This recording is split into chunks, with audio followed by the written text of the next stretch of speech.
General Hospital Monday, March 3rd recap. Lulu and Spinelli's break-in, forced to hide from Sonny and Lucy. At Bobby's, Lulu turned to Spinelli for help getting around the security system so she could search Valentine Cassadine's, James Patrick Stewart, previous residence. Dante Falconeri, Dominic Zamprogna, was suspicious when he showed up with Gio Palmieri, Giovanni Mazza, and picked up on Lulu's hush-hush conversation with Spinelli. Nevertheless, Dante let it go for now and joined Gio at a table across the restaurant. Gio confided how he overstepped with Tracy Quartermaine, Jane Elliott, recently, but Dante suggested Tracy liked it when you stood up to her. At the Quartermaine mansion, Alexis Davis, Nancy Lee Grahn, arrived before Martin Gray. Michael E. Knight joined her since she'd asked him to. Tracy bickered with Martin before finally caving in and deciding she wouldn't push the cease and desist order, which forbid Drew Quartermaine, Cameron Matheson, from using the Quartermaine name.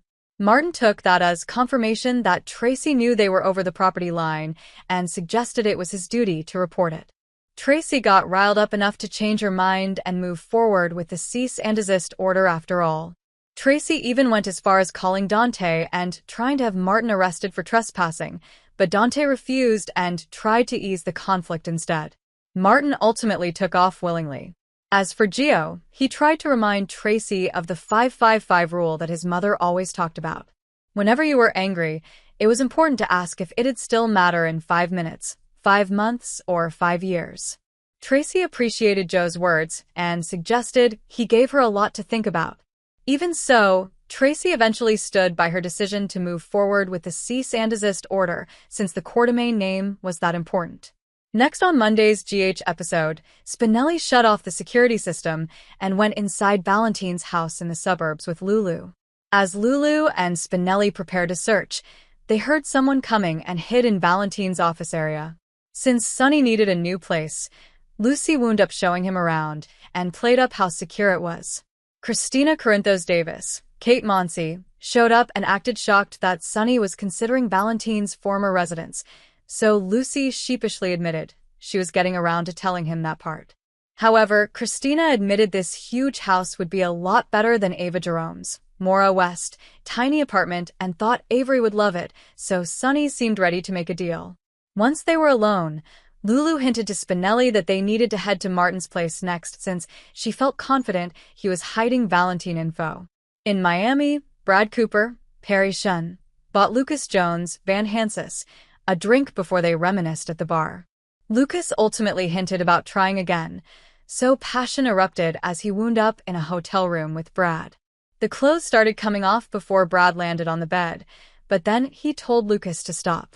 Brad couldn't do this without Lucas knowing the truth, so it seemed like he was about to offer updates on his blackmail threat. Back in Port Charles, Drew interrupted Curtis Ashford, Donnell Turner, and Portia Robinson's Brooke Kerr evening at the Metro Court. After Drew called Curtis out for turning Congressman Henderson against him, an argument broke out that included Portia. Drew made it clear that he wanted payback and stomped off, so Portia worried this could lead to bad news. Curtis didn't think Drew had any power over him, but Drew sought some from Selena Wu, Lydia Look, soon after. Although Selena didn't have dirt on Curtis, she did have some on Portia. Selena handed over evidence of Portia's lab results tampering, so Drew agreed to give her a future favor and made a prediction that this intel would do nicely.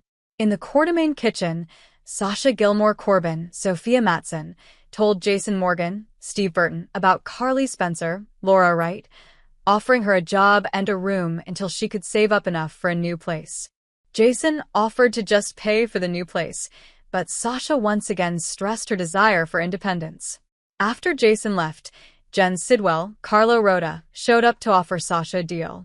Sasha grabbed a meat mallet and threatened to scream if Sidwell didn't leave, but he assured her that he wasn't there to hurt her. Instead, Sidwell offered Sasha $250,000 if she'd convince the gang at Deception that the whole warehouse situation was a big misunderstanding.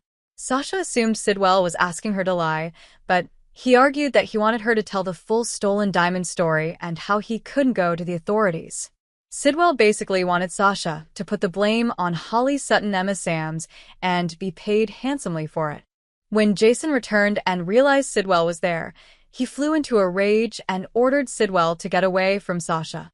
General Hospital spoilers say Jason and Sidwell have quite a showdown ahead, so stay tuned.